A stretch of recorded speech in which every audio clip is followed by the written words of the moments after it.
Dis binnekort weer tyd vir die jaarlikse seisoen van skepping. 'n Tyd waarin ons herinner word aan die skoonheid en wonder van God se skepping. Soos elke jaar in September, gaan die eerste week van hierdie viering ook gepaard met Nasionale Boomplantweek. Dit gee ons 'n besonderse geleentheid om ons verbondenheid met die aarde te vier en ons verantwoordelikheid teenoor die omgewing te herbevestig.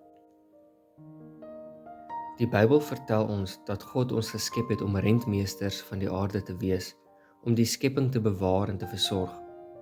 Soos ons bome plant en die grond om ons voed, eer ons God se oorspronklike opdrag aan die mensdom om te heers oor die aarde met liefde en sorg, soos ons lees in Genesis 1 vers 28.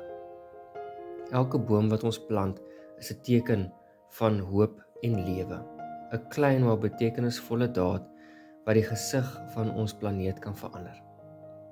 In hierdie seisoen word ons uitgenooi om die wonder van die skepping te herontdek en om ons lewens so te rig dat ons in harmonie leef met die natuur. Mag hierdie seisoen van skepping ons inspireer om 'n dieper waardering te ontwikkel vir die aarde wat God aan ons toevertrou het en om daadwerklik op te tree om dit vir toekomstige geslagte te bewaar. Kom ons bid saam. Here, die skepper van die heelal, ons dank U vir die wonderlike geskenk van die natuur.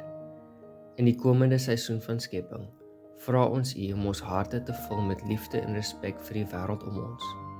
Help ons om goeie rentmeesters van U skepping te wees en om die aarde met wysheid en sorg te bewaar. Mag elke boom wat ons plant 'n teken van hoop wees en 'n herinnering aan U teenwoordigheid in ons lewens. In U naam bid ons dit alleen.